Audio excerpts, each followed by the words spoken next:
Bismillahirrahmanirrahim. Assalamualaikum warahmatullahi wabarakatuh.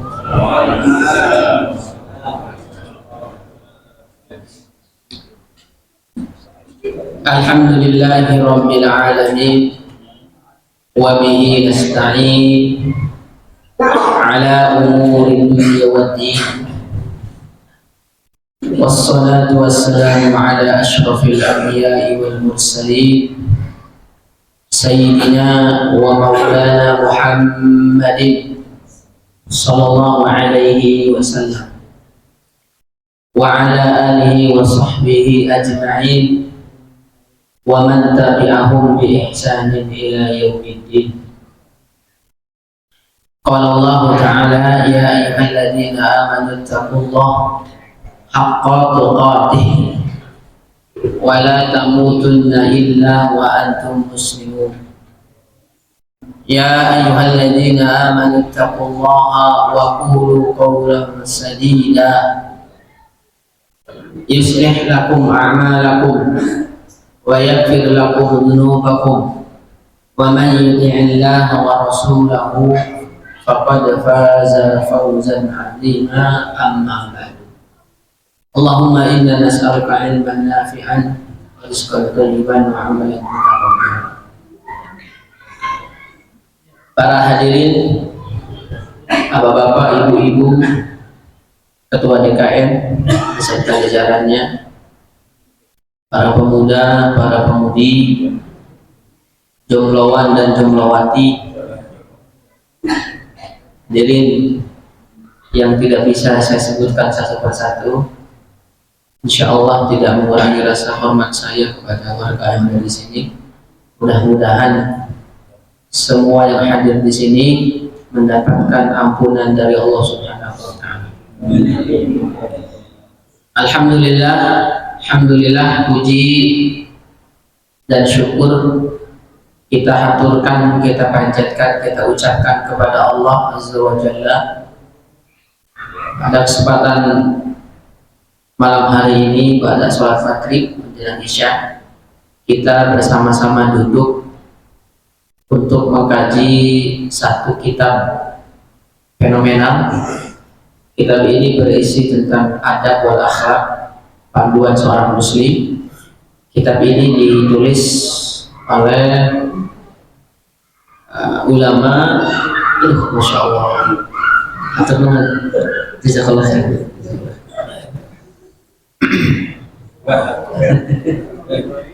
Ini kopi liang ya, liang. Gak diaduk benar, tahu aja Pak. Kurang satu Pak, gorengannya. Canda. Senang sekali saya bisa bertemu kembali dengan Bapak di sini, dan saya perhatikan jamaah semakin bertambah. Mudah-mudahan istiqomah Pak ya, karena belajar itu atau beribadah itu sampai kita meninggal dunia. Allah Subhanahu wa Ta'ala berfirman, wa'bud rabbaka hatta ya'tiyakal yaqin. Sembahlah Allah sampai datang kepadamu al-yaqin. Al-yaqin di sini tafsirnya adalah kematian. Yang belum hadir di sini bisa kita ajak. Di sini bersama-sama kita sampai nunggu isya. Jadi ada ibadah yang jarang sekali orang tahu. Di antaranya ibadah ini menunggu waktu sholat setelah sholat. Kita setelah sholat apa ini? Maghrib. Mau sholat apa? Nah, menunggunya itu dapat pahala. Padahal mayoritas kita menunggu itu adalah hal yang membosankan. Sahih? Benar? Setiap kata menunggu itu paling bosan. Bagaimana kalau kita menunggu? Apa? Ketika kita misalnya di kereta, di stasiun, kalau kita nunggu, apa yang kita lakukan? Main HP, gitu kan? Nah di sini nih selama maghrib nih nggak ada paling main HP. Ada yang main HP nggak?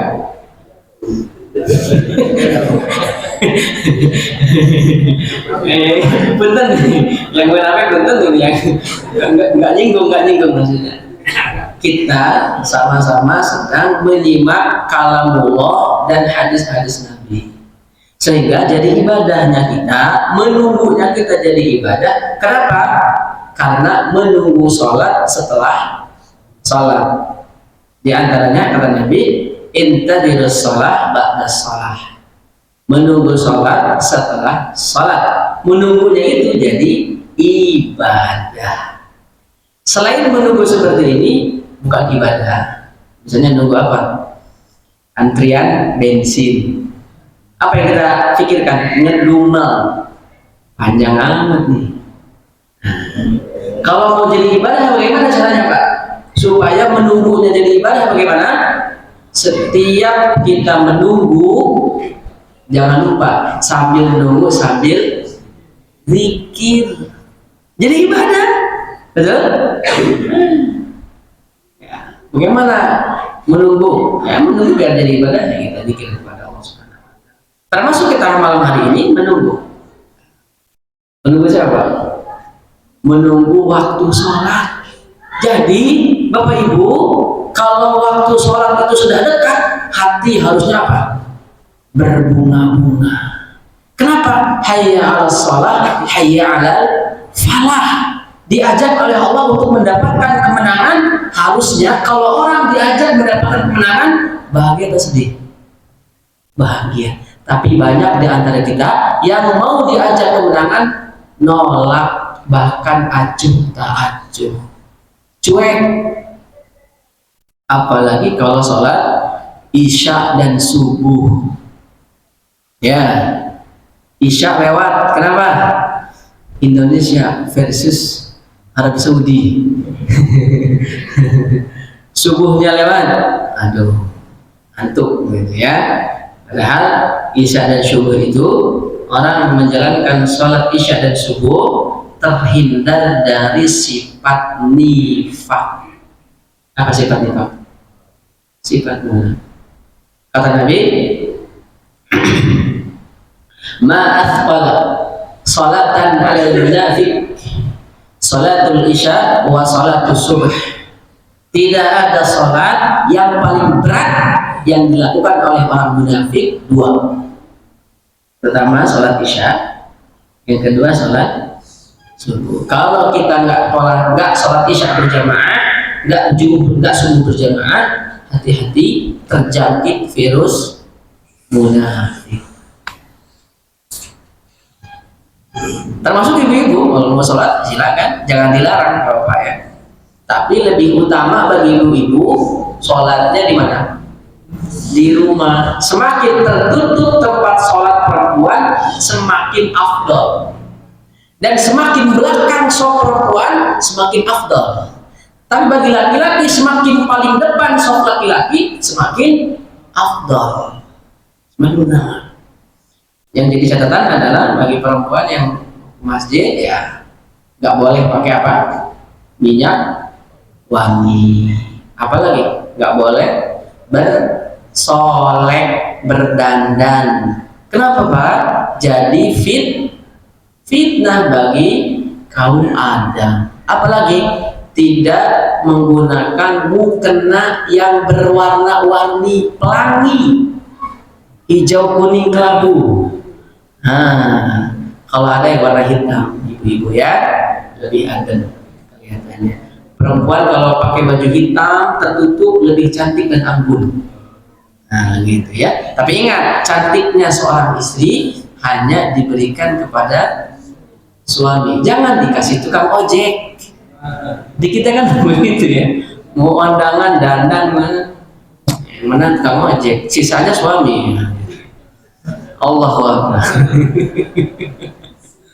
Bapak Ibu jamaah sekalian rahimakumullah, kita akan melanjutkan kajian hadis-hadis yang ada dalam kitab Adabul Mufrad, karena waktu kita nggak banyak ya, 30 menit.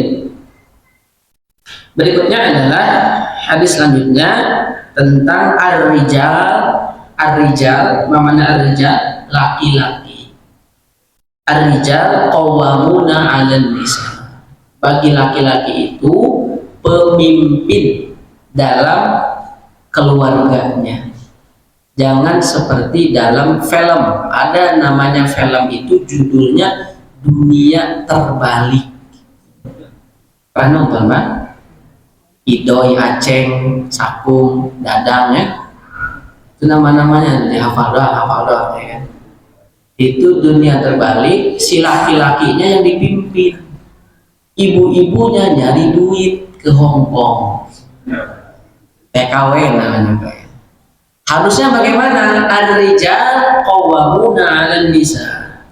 Laki-laki itu pemimpin di dalam rumah tangga. Mana hadisnya?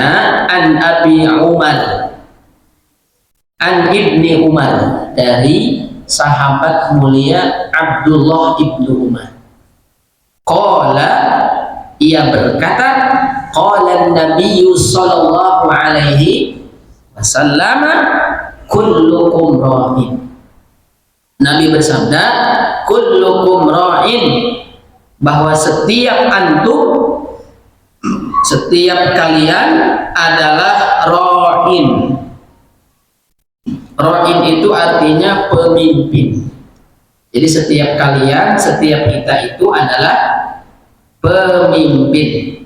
Wa kullukum mas'ulun an ra'iyatihi, dan setiap pemimpin akan dimintai pertanggungjawabannya.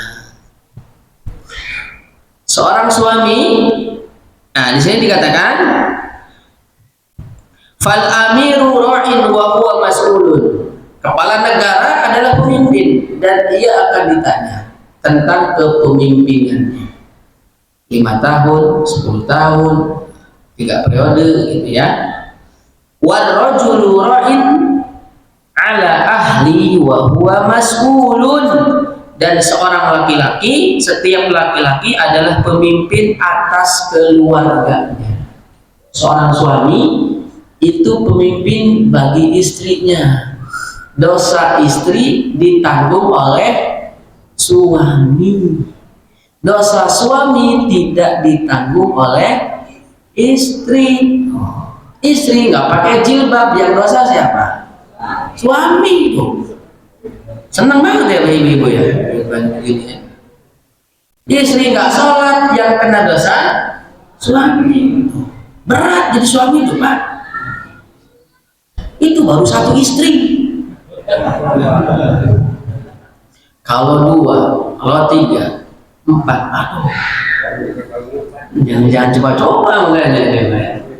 1 aja, aduh, susah didiknya, ya. Jadi segala tindak tanduk perilaku perempuan, perilaku istri, setiap dosanya akan ditanggung oleh suami. Istri ngegibah, istri memfitnah, semua ditanggung suami. Ya. Makanya kata Allah dalam surah At-Tahrim, gimana bunyinya? Ya ayyuhalladzina amanu qu anfusakum wa ahlikum.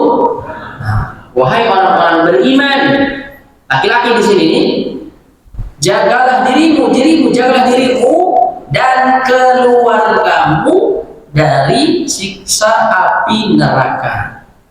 Bagaimana cara menjaganya, Pak? Bil ilmi wal adab, dengan ilmu dan adab. Ajarkan mereka ilmu dan adab. Ajarkan. Apakah selama ini rumah tangga kita ada konsep pendidikan? Pernah nggak Bapak di sini ngajarin istri, ngajarin wudu yang benar? Pernah sih? Nih sini mah cara wudu yang benar gitu, pernah? Pernah begitu nggak? No, sono ngaji no, ustaz no, gitu. Harusnya kepala rumah tangga itu agar hisabnya ringan, didik para istri, apalagi anak-anak ya. Istri nggak bisa ngaji, suami gitu ya. Bagaimana kalau istri ternyata lebih pandai ngajinya dibanding suami? Istighfar suaminya. Istighfar, suami harus pintar, harus gitu ya. Jadi ar-rajul ra'in 'ala ahli wa huwa mas'ul. Perhatikan, wal mar'atu, dan para wanita, para istri, ra'iyah, juga pemimpin. Bagi siapa? Ala baiti zawjiha, atas rumah suaminya. Jadi wanita pun pemimpin di rumah suaminya, bagi anaknya, bagi rumah suaminya, ya, mengurus semuanya itu adalah tugas wanita. Ya, bolehkah seorang suami membantu? Oh, masya Allah, sangat boleh. Ya, wahia mas'ulatun, dan seorang perempuan pun akan dimintai pertanggungjawaban terhadap rumah suaminya. Berantakan atau enggak, suami pulang disambut atau enggak, gitu ya. Sambut bukan disambut, disambit. Gitu ya, sambut dengan senyuman, ya, berikan kopi Leo, ya kan? Bismillah. Contoh-contoh ya. Alhamdulillah.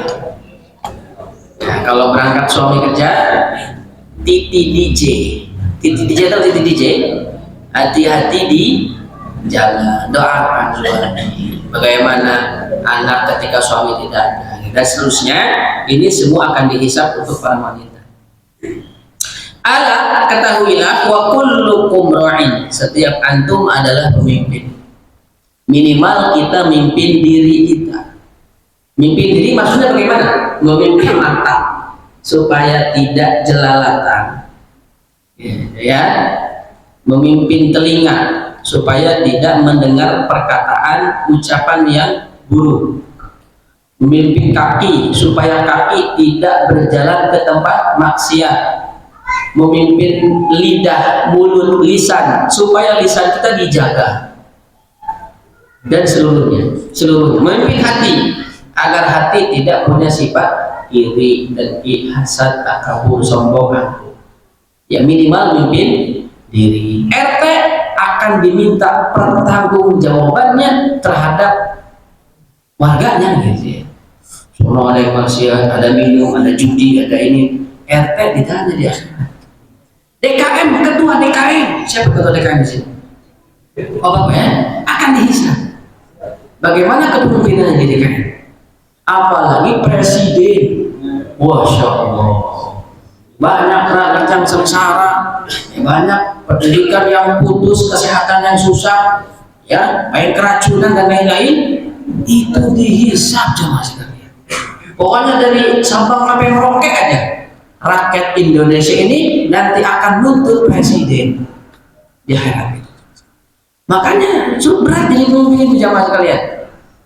Dulu para ulama, para salafus saleh kita tidak minta jabatan, tidak seperti orang sekarang gila dengan jabatan. Waliyadzubillah. Makanya Umar bin Abdul Aziz, seorang khalifah kaum muslimin, ketika jadi seorang khalifah, apa yang pertama beliau ucapkan? Inna lillahi wa inna ilaihi raji'un. Biasanya khalifah-khalifah sebelumnya senang, bahagia, gembira dengan menjadi seorang khalifah. Umar bin Abdul Aziz, ucapan pertama kali ketika dilantik jadi khalifah, inna lillahi wa inna ilaihi. Ini musibah.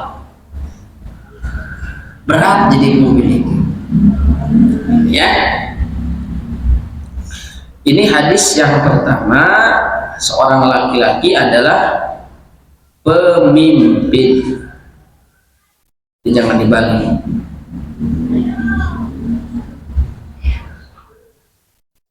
Hadis berikutnya, An Jabir bin Abdullah Al-Ansari, dari sahabat Jabir bin Abdullah Al-Ansari. Kalau ada kalimat Al-Ansari, itu berarti sahabat tersebut dari kalangan Ansor. Kalau kalangan Ansor berarti sahabat Madinah. Kalau Al-Muhajir adalah sahabat Muhajir yang dari Makkah hijrah ke Madinah. Namanya sahabat Muhajirin. Muhajirin dari Mekah ke Madinah, kalau Ansor orang yang menolong sahabat dari yang hijrah dari Mekah ke Madinah, namanya sahabat Ansor.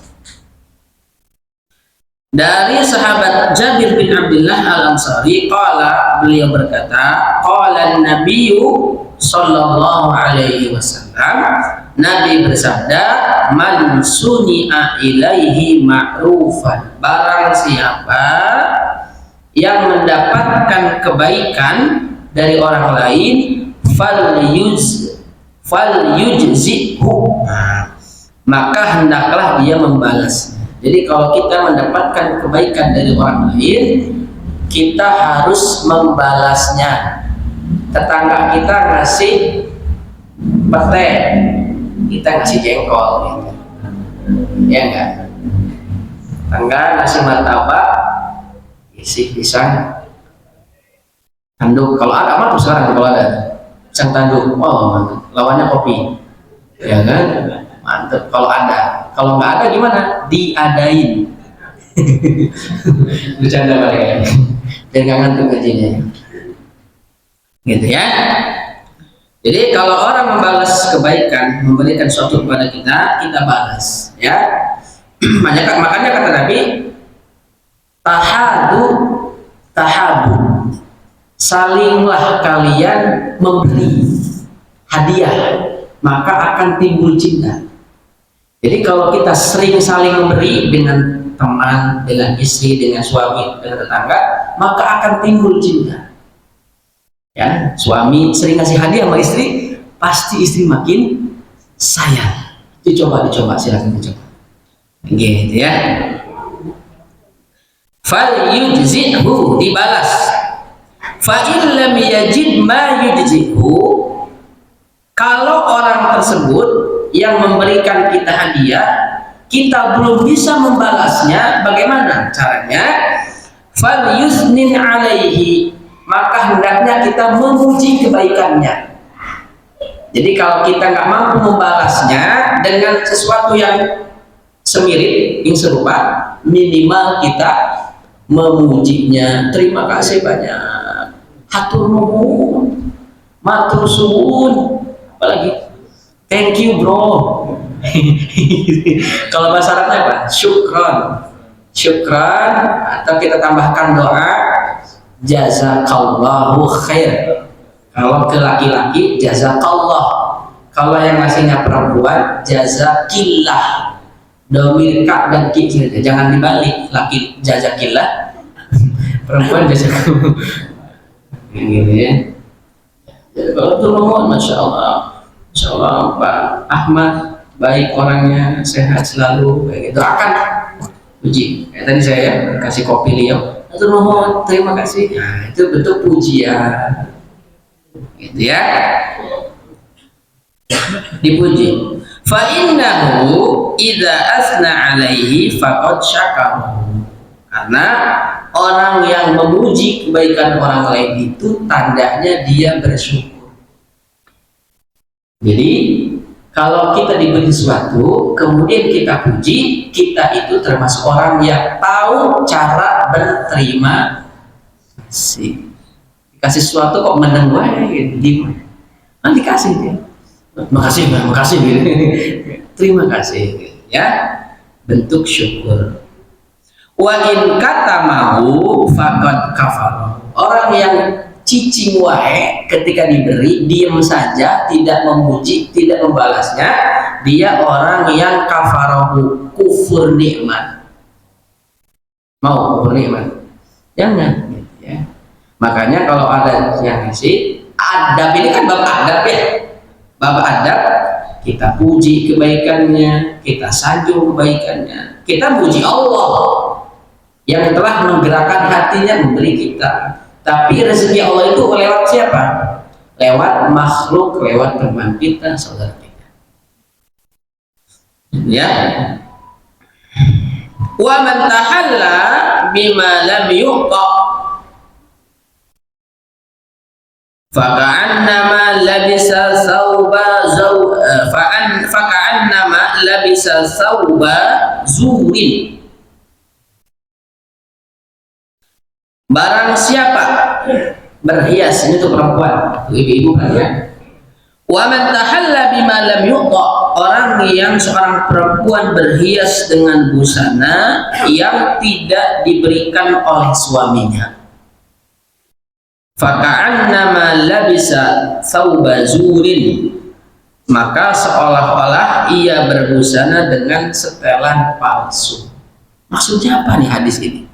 Hadis ini peringatan bagi para wanita yang memiliki madu.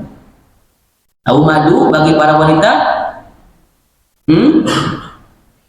Bagi ibu-ibu yang mempunyai madu, katakanlah adik madu, ya, ini agar tidak berhias dengan sesuatu yang tidak diberikan oleh suaminya. Kemudian ia pamer, mengaku bahwa hal tersebut merupakan pemberian suaminya. Ia lakukan untuk membuat sedih hati para madunya dan menyakiti hati mereka. Nah, ini khusus ya, madu bagi yang punya madu saja ya. Yang nggak punya madu gimana? Racun juga nggak apa-apa. Ditanya sama ibu-ibu, istri kita mau di madu, mau diracun, ya, di madu enggak, diracun enggak, ibu-ibu, ya. Jadi ini bagi yang punya madu saja, ibu-bapak semua, ya. Yang nggak punya madu nggak perlu. Yang kedua, hadis ini membalas hadiah seseorang merupakan perkara yang dianjurkan di dalam rangka mengikuti contoh Nabi SAW. Jadi kalau kita diberi sesuatu oleh orang lain, dianjurkan bagi kita untuk membalas. Namanya kalau bahasa Sundanya siling asuh, siling asih, siling asa. Kita tanya, Pak tadi paham nggak tuh artinya? Om Jawa okay.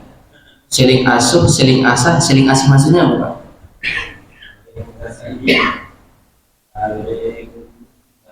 Ya intinya itu lah ya, saling tolong menolong lah ya. Peribahasa Sunda mengatakan siling asa, siling asuh, siling asih. Sunda begitu tuh ya. Jadi saling menjaga, saling merawat, saling memberi. Itulah makna hadis Nabi, al-mu'minu kal-bunyani. Seorang mukmin itu dengan mukmin yang lainnya bagaikan satu bangunan. Ya, yashuddu ba'duhu ba'd, saling menguatkan satu dengan lainnya. Kalau orang ada tetangga saudara kita sakit, kita merasakan sakit. Tetangga kita merasakan senang, kita merasakan senang. Jangan punya sifat SMS. Tahu SMS? Senang melihat orang lain susah, susah melihat orang lain senang. Ada di sini yang punya penyakit SMS? Ini ya. Harusnya ketika melihat saudara tetangga kita beli sesuatu, alhamdulillah ya, tetangga kita udah kebeli rumah, beli mobil, masya Allah, doakan mudah-mudahan tambah lancar. Gitu ya. Jangan sakit hati itu, panas beli kulkas tetangga yang panas sebelahnya gitu. Waduh, tetangga udah beli emas tuh Pak, udah beli mobil Pak, kapan kita? Biasanya perempuan kan gitu. Suaminya sabar ya. Yang kedua, yang ketiga, wajib bagi seorang untuk memuji dan mendoakan kebaikan untuk orang lain yang telah berbuat baik kepadanya. Ya, kalau nggak bisa bagaimana? Tadi, kalau nggak bisa membalasnya. Ya, kalau kita nggak bisa memberikan sesuatu kembali, minimal kita puji, minimal kita balas. Gitu ya. Berikut dari amat penting sekali hadis berikutnya. An Abi Hurairah, dari sahabat mulia Abu Hurairah. Ada yang masih ingat siapa nama aslinya? Abu Hurairah. Pak Iwan masih ingat Pak Iwan? Pak Iwan merenung nih menurut siapa aslinya. Jadi Google AI. Sahabat Abdullah apa? Pak, ada masih ingat Pak? Google, silakan Google. Nama aslinya adalah Abdurrahman bin Sokhar. Beliau Abdullah saja. Lengkap nama aslinya Abdurrahman bin Sokhar. Jadi nama aslinya Abdurrahman bin Sokhar Ad-Dausi. Apa namanya? Ad-Dausi. Ad-Dausi ini salah satu suku yang ada di negeri Yaman, namanya suku Daus. Suku Daus, ya. Nah, Abu Hurairah ini salah satu sahabat Nabi yang termasuk lambat masuk Islam. Lambat. Tapi walaupun lambat, menjadi sahabat yang paling banyak meriwayatkan hadis. Berapa? Sekitar 4.000-an hadis. Berapa yang kita hafal nih Pak? Kita udah Islam berapa tahun dari lahir kita Islam? Ada yang umur 50, berarti 50 tahun kita Islam. Berapa hadis yang kita hafal? Hafal innamal a'malu binniyat. Itu aja hadis. Abu Hurairah itu termasuk salah satu sahabat Nabi yang terlambat. Bahkan Abu Hurairah pernah didoakan agar kuat hafalannya. Andai kata nggak ada Abu Hurairah, nggak banyak hadis yang sampai kepada kita. Ya tidak? Iya kan? Sampai-sampai Abu Hurairah rela menahan makan, rela menahan minum, seringnya puasa, tidur di pinggiran Masjid Nabawi namanya Ahlus Sufah untuk sering dekat dengan Nabi agar banyak meriwayatkan hadis. Jadi harusnya kita bersyukur pada Abu Hurairah. Coba kalau ada Abu Hurairah, wasilahnya gitu ya. Makanya Abu Hurairah itu termasuk sahabat yang kurus. Kalau pakai celana kolor itu ke bawah rusak. Seringnya nggak makan. Kalau kita kan seringnya makan. Kalau Abu Hurairah kalau ada makan, kalau nggak ada makan dia puasa. Gitu ya. Tapi menjadi sahabat yang mulia. Ya, siapa nama aslinya Pak? Abdurrahman bin, bukan Sahar tapi pakai Sohr. Jadi hadisnya sekilas aja ya, nanti kalau mau dibahas biografi lengkapnya nggak habis subuh gitu. An Abi Hurairah radhiyallahu taala anhu, dari sahabat mulia Abu Hurairah, anin Nabi sallallahu alaihi wasallam qala, dari Nabi sallallahu alaihi wasallam bersabda, la yashkurullaha, tidak disebut orang yang bersyukur. Siapa? Man la yashkurun nas, siapa orang yang tidak berterima kasih kepada manusia. Saya ulangi, hadisnya pendek, hafal langsung ya, sekali dengar langsung seperti Imam Syafi'i, sekali baca langsung nempel di sini. Imam Syafi'i umur 7 tahun sudah mungkin Quran 30 juz, 7 tahun 30 juz. 9 tahun Imam Syafi'i itu sudah mampu menghafal kitab Al-Muwatta karya Imam Malik, isinya hadis. 9 tahun, Masya Allah, cerdas. Kalau diukur pakai alat, kecerdasan Imam Syafi'i yang rusak alatnya, saking cerdasnya Imam Syafi'i. Syafi'i. Mungkin pernah dengar Ustaz Adi Hidayat ya, yang mampu menyebutkan nomor hadis, nomor ayatnya sebelah kanan, sebelah kiri gitu ya, baris atas. Pernah dengar ceramah beliau? Sering ya. Imam Syafi'i jauh lebih dahsyat daripada itu. Insya Allah. Siapa yang didik Imam Syafi'i? Ibunya.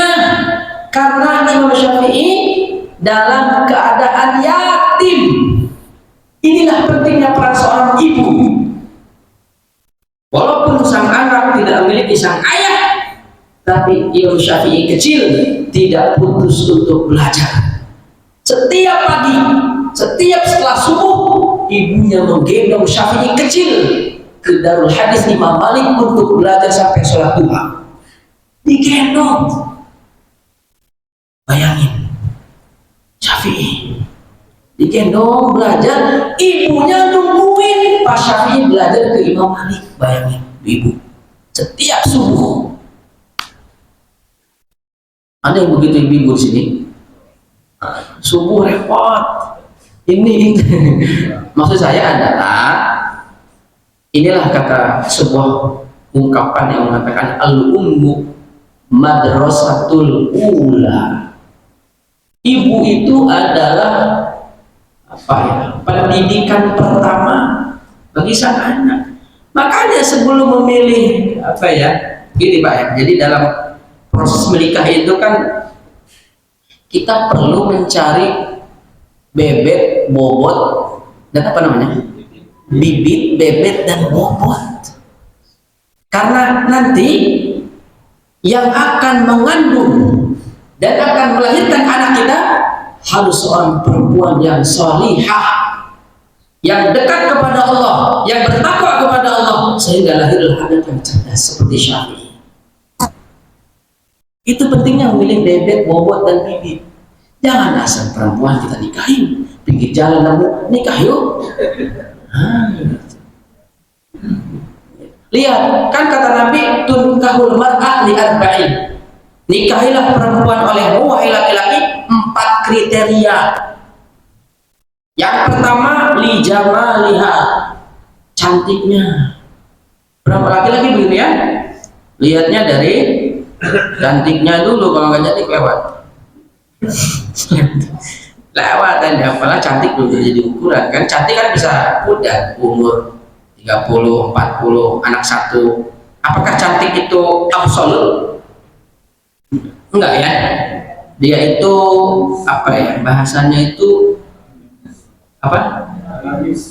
ya, jadi dia seiring berjalannya waktu cantik itu mulai memudar. Anak 1 masih cantik, anak 2, 3, 4, 5, 6, 10 udah kendor onderdilnya ya, tinggal ganti. Cantik itu enggak absolut dan dia enggak bertahan lama. Yang kedua, liha, karena hartanya banyak. Orang kaya ini cantik, orang kaya, masya. Yang ketiga, lihasabiha. Nah ini nasab, penting nasab. Anak kiai, masya Allah, hafizah, hafal Quran. Nah nikahin Pak. Maksudnya bukan kemampuan di sini ya, karena ada kesempatan ya. Maksudnya kalau mau nyari mantu buat anak ya. Yang keempat, lidiniha, karena agamanya solihah. Cantik. Apa tadi yang kedua? Orang kaya, nasabnya oke, bangsawan, kiai, ulama, solehah. Ada yang begitu? Kalau ada, insya Allah ya. Ada dari Khadijah istri siapa? Pantaslah Khadijah itu berdampingan dengan seorang manusia yang paling mulia. Siapa? Rasulullah SAW. Ya, jadi hadisnya tidak la yashkurullah, tidak disebut syukur. Man la yashkurun nas, orang yang tidak tahu terima kasih kepada manusia. Para ulama menjelaskan 2 hal dalam hadis ini. Pendapat Imam Al-Khattabi, pertama, hadis ini menjelaskan karakter tabiat seseorang. Kalau orang tersebut tidak pernah berterima kasih kepada manusia, berarti orang tersebut tidak pernah berterima kasih kepada Allah. Ya, pernahkah kita mengucapkan terima kasih? Ya. Contohnya begini Pak. Contoh ringannya begini. Seorang istri pasangan kita ini sudah banyak berbuat baik kepada kita, betul, menemani kita di kala susah dan senang. Aduh, gimana ini? Sudah ada begini Pak, baru mau dijelasin ini. Bersambung ya? Kita bersambung aja Pak. Nah, dua pendapat dari Imam Al-Khattabi menjelaskan tentang hadis ini. La yashkurullah man lam yashkurin nas. La yashkurullah man la yashkurin nas. Tidak disebut syukur orang yang tidak pernah berterima kasih kepada manusia. Yang pertama, Imam Al-Khattabi mengatakan hadis ini menjelaskan tentang tabiat karakter manusia. Yang kedua, hadis ini menjelaskan tentang diterima atau tidaknya syukur kita.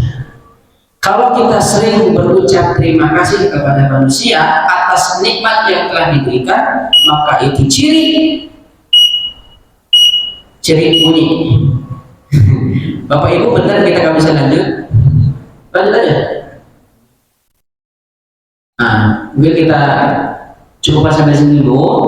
Dua pendapat ini lagi kita akan bahas di pertemuan bulan berikutnya.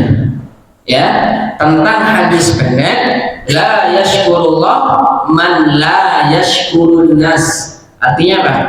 Tidak bersyukur kepada Allah orang yang tidak pernah berterima kasih kepada manusia. Bagaimana dua pendapat ini? Nanti kita akan bahas di pertemuan berikutnya. Tunggu tanggal mainnya. Makanya hadir lagi Bapak Ibu, ramein lagi masjidnya Pak. Ibu ajak lagi terus ya, supaya ramai di masjid, supaya kita mendapat berkahnya. Allahu a'lam bishawab. Ini yang mungkin kita bisa sampaikan pada malam hari ini. Demikian. Ada tanya jawab? Cukup? Cukup ya? Ada? Yang kedua nanti bahasnya. Nanti. Yang pertama kan tadi tentang apa? Tentang tabiat. Nah, yang kedua apa? Nanti kita bahas di pertemuan berikutnya. Supaya penasaran hadir lagi. Karena ini harus penting Pak. Kaitannya dengan syukur nanti. Allahu a'lam bishawab.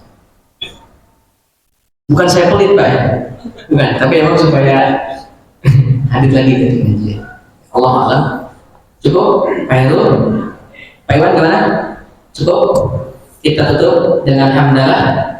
Alhamdulillah. Subhanallahumma wa bihamdika. Assalamualaikum warahmatullahi wabarakatuh. Ya Nabi